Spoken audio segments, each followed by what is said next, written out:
Olá, tudo bem? Sejam bem-vindos ao Universo da Química. Eu sou a professora Darlinda Monteiro e vamos ver o que nós teremos hoje na aula.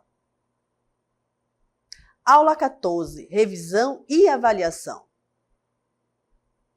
E vamos à nossa revisão. Vamos falar de mol. Você já ouviu essa palavra? Mol. Alguém disse não, nunca. Sim, é porque mol, ela é uma unidade que a gente só consegue ouvir na química, tá? O que seria um mol? Ó, veja aí. É uma unidade do Sistema Internacional de Unidades e o mol, ele serve para medir a quantidade de uma espécie química. Pode ser uma substância, um íon, tá? O mol é a quantidade de uma substância que contém o mesmo número de entidades elementares, átomos, moléculas e íons. E esse número, ele é conhecido como número de Avogadro, tá?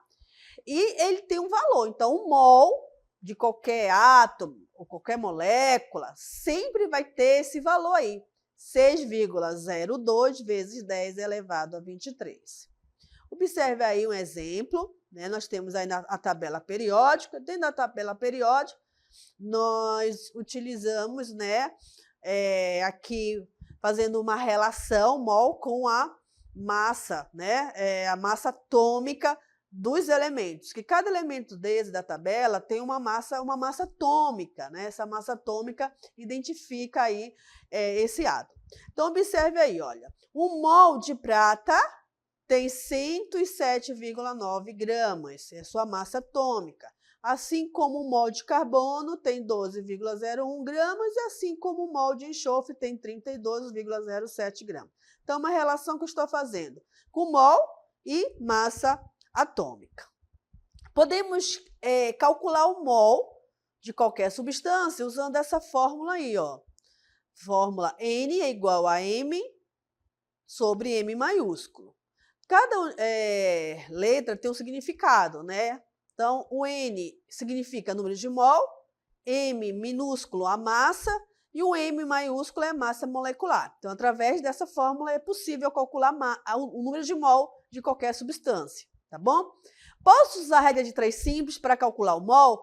Pode. Aí, nesse caso, a gente vai ter que fazer uma relação, né? O mol relacionado com massa atômica ou o mol relacionado à massa molecular, tá certo? Então, isso vai depender das informações dadas no enunciado da questão. E nós temos aqui uma aplicação, observem. O número de mol existente em 160 gramas de hidróxido de sódio então ele quer saber o número de mol, né? Então, observe aí, gente, que é dada uma informação muito importante, porque eu preciso aí também conhecer a massa molar, tá certo? O que é a massa molar? A massa molar é a massa dada em gramas por mol, tá? Ela é indicada por gramas por mol. Então, para achar a massa molar, eu preciso calcular a massa molecular. E é isso que a gente vai fazer agora, para a resolução dessa aplicação. Observem. Primeiro, você vai determinar a massa molar do hidróxido de sódio, né? Que ela é dada, tá? Pela soma das massas atômicas dos elementos que formam a molécula, que no nosso caso é o hidróxido de sódio, tá certo? Observe aí que a massa molar do hidróxido de sódio é 40 gramas por mol. No segundo passo, aí eu vou determinar o número de mol. Como é que eu determino o número de mol? Usando a fórmula. Esse M minúsculo aí, essa informação, ela faz parte do exercício. O exercício forneceu essa massa, que é 160. Mas a massa molar, ele não forneceu. Então, foi necessário calcular a massa molar, que deu 40, né, que é o cálculo anterior. E fazendo essa divisão, o número de mol é igual a 4 mol de hidróxido de sódio, é o que ele pede. E aí, falamos em massa atômica, né? A massa atômica, gente, é a massa de um átomo, de um elemento, químico. A unidade que expressa essa massa atômica é 1, que é a unidade de massa atômica, e ela é basicamente uma medida do número total de prótons e nêutrons no núcleo de um átomo. Mas a gente não vai precisar fazer esses cálculos não aí, não vamos precisar calcular essa medida de massa atômica. Vamos usar a tabela periódica, tá? Então, toda vez que você quer saber a massa atômica de um determinado elemento, a gente retira, né, essas informações da tabela periódica, tá? Massa atômica da tabela. Nós temos aí, por exemplo, a massa atômica da prata é 107. Uma. Do carbono, 12, uma. E do enxofre, 32, uma. Tá? Outra coisa que nós falamos bastante foi de massa molar, né? O que é a massa molar? Tem o mesmo valor numérico da massa molecular de uma substância. Entretanto, sua unidade é gramas por mol. Então, para saber a massa molar de uma substância, eu preciso calcular a massa molecular. Porque a massa molar é o quê? É o valor numérico da massa molecular. É muito importante saber isso. Mas o que seria a massa molecular, professora? Como é que eu encontro essa massa molecular? A massa molecular, ela vai ser a soma das massas atômicas dos átomos que compõem uma substância, tá? E aonde que eu tiro as massas atômicas? Da tabela periódica. E a massa molecular, gente, ela tem uma unidade, é 1.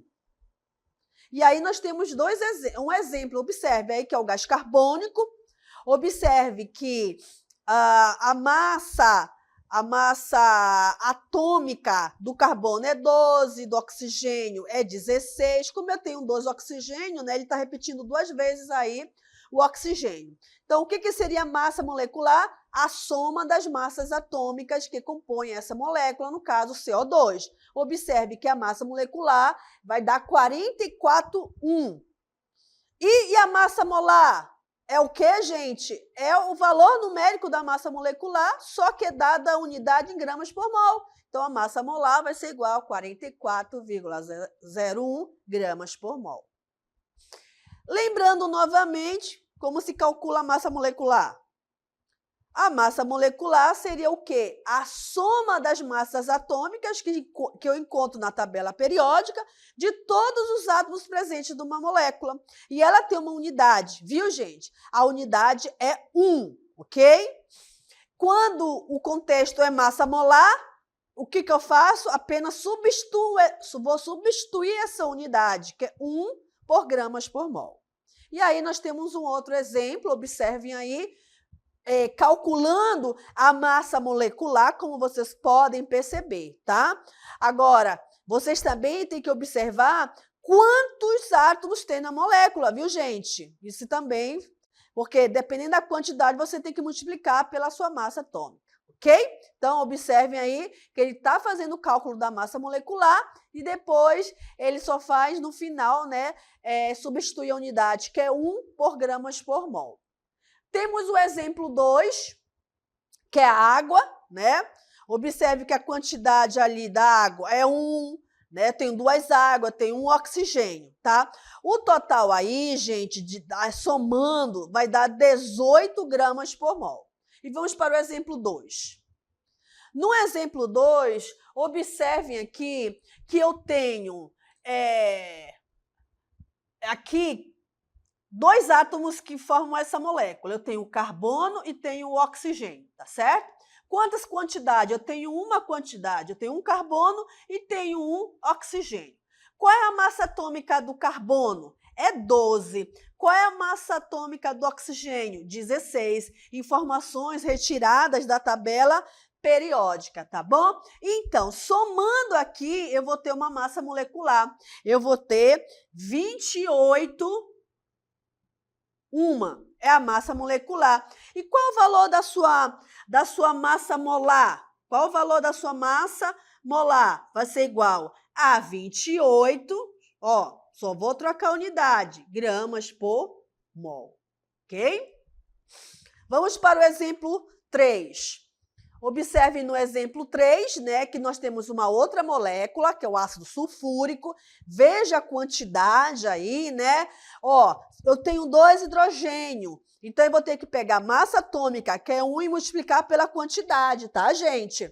O enxofre é 32, a sua massa atômica, mas quanto tem na molécula? 1, aí multiplica. E tem o oxigênio, que a massa atômica é 16, mas quantos oxigênios eu tenho na minha molécula? 4, aí você tem que multiplicar por essa quantidade, ok? O total aí da massa molecular, 98,1.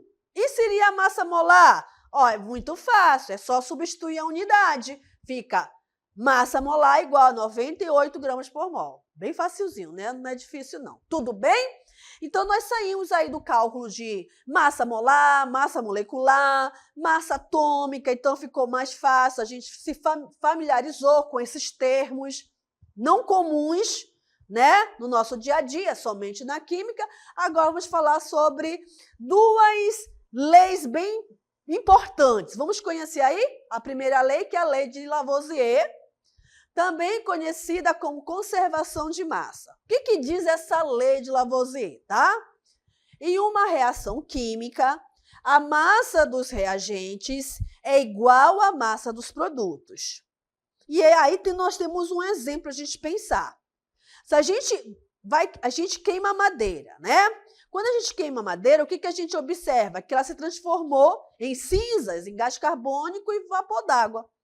Mas não é porque ela se transformou que a sua massa foi alterada. Não, ela permaneceu a mesma, tá certo? Então, em termos matemáticos, podemos expressar que a lei da seguinte forma.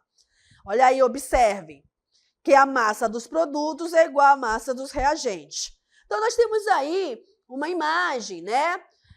Quando essa reação ocorre aí dentro desse recipiente, o que acontece com esses átomos? Eles são rearranjados, ou seja, eles vão formar novas substâncias, tá? Que a gente chama de produtos. Apesar dessa reorganização, né?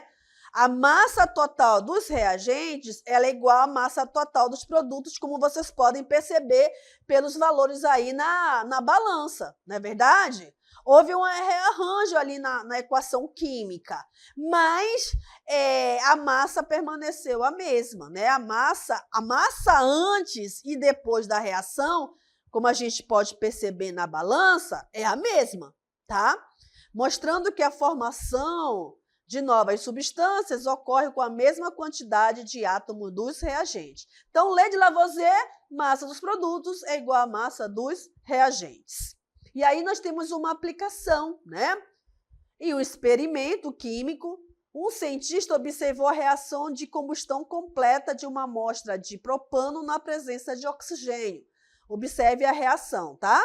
De acordo com a lei de Lavoisier, qual é a expectativa em relação à massa dos reagentes e dos produtos? Nós já temos uma ideia. O que diz Lavoisier através dos seus experimentos? O que ele comprovou, né? Através dos seus estudos, através da prática experimental? Que a massa dos reagentes permanece a mesma na massa dos produtos. Vamos ver onde que está essa resposta? Então, temos a letra A, a letra B, né? Observem aí. E a gente observa que a resposta está na letra C. Olha aí. A massa dos produtos será igual à massa dos reagentes. De acordo com a lei de Lavoisier, a massa total dos reagentes em uma reação química é igual à massa total dos produtos formados. Portanto, espera-se que a massa dos produtos seja igual à massa dos reagentes na combustão completa do propano. Por mais que haja uma transformação ali, mas a massa ela não é alterada, ela permanece a mesma, segundo Lavoisier, através dos seus experimentos. Temos aí a aplicação 2. Quando um objeto de ferro enferruja ao ar, sua massa aumenta. Quando um palito de fósforo é aceso, sua massa diminui. Essas observações violam a lei da conservação das massas? Justifique sua resposta. Pelo nosso comentário, não, tá? Isso não vai contrariar a lei de Lavoisier, porque a massa do sistema ela foi conservada. Ela só não foi visualizada, tá? Por que a gente não conseguiu visualizar isso? Porque o sistema é aberto. E para que a lei de Lavoisier seja visualizada, é necessário que o sistema seja fechado. Tem essa condição aí, tá bom?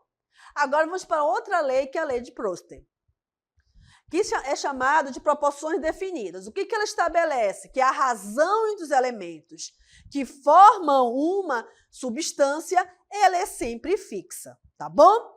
Aí eu trago aqui, gente, podemos perceber através do processo de fabricação do fermento biológico. Então, quando a gente quer preparar um pão, por exemplo, a gente utiliza esses materiais, né? A farinha, a água, o fermento biológico e o açúcar. Esse exemplo da preparação do pão, né? A gente pode observar as leis das proporções definidas, que é de John Proust. Esse fermento biológico, ele vai, por mais que você aumente, né, a quantidade de material, a razão é sempre a mesma, tá certo? Então, independentemente de onde você compra o fermento ou de como ele é produzido, o fermento biológico terá sempre uma composição fixa de micro-organismo, geralmente fermentado. Os açúcares e outros componentes também, né? Que são combinados para fazer a fermentação. Então, a quantidade de açúcar que o fermento consome e a quantidade de dióxido de carbono que ele libera durante a fermentação para fazer o pão crescer serão sempre proporcionais, tá, gente? Independe disso da origem ou da marca do fermento. Olha que legal, né? Então, esse exemplo da preparação do pão, ele ilustra a ideia central de que em um composto ou mistura, os componentes estão presentes em proporções fixas. Aí nós temos uma aplicação da lei de Proust, né? Quando o oxigênio se combina para formar água, a proporção em massa entre oxigênio será sempre 1,8. Então, nós temos aí, né, uma imagem que traz essa quantidade de átomos. E também nós temos na tabela, observe uma tabela em relação a isso, dependendo da quantidade de água, né? Observem ali que a razão ela é a mesma, 1,8, ok? E temos a aplicação 1, tá? Sabendo que 28 gramas de nitrogênio reagem com 6 gramas de hidrogênio, aí a gente utiliza, ele quer saber, né, qual é a massa em gramas da amônia quando 140 gramas de hidrogênio reage com hidrogênio suficiente para completar a reação. E aí a gente vai usar uma regra de 3 simples, observem, tá? 28 está para 6 gramas, então eu tenho um total de 32 gramas. Aí, olha, na próxima, o que a gente vai fazer? Em 28 gramas de nitrogênio, eu tenho 34 gramas de amônia. E em 144 gramas, eu tenho Y. Então, o total aí, 170 gramas. Observem a aplicação 2, tá? Na aplicação 2, a resposta é a letra E. Vamos usar as aplicações aí, vamos retirar todas as informações aí, ó, observe aí na resolução. Eu pego as informações dadas na questão, né? E aí eu vou encontrar a quantidade da massa de sódio presente em 150 gramas de peróxido de sódio. Aí eu encontro 92 gramas. Mais uma aplicação. Nessa aplicação, ele quer saber o que diz a lei de Proust, né? As leis das proporções. E a alternativa correta, né, analisando todas essas afirmações, observem. É a letra B, né? Os elementos de um composto químico se combinam sempre em proporções fixas e em massa. Então, o que ele quer dizer, né, com isso? A lei de Proust afirma que qualquer substância pura, como o cloreto de sódio, sempre terá a mesma composição percentual de seus elementos constituintes, independentemente de como ou onde tenha sido produzida.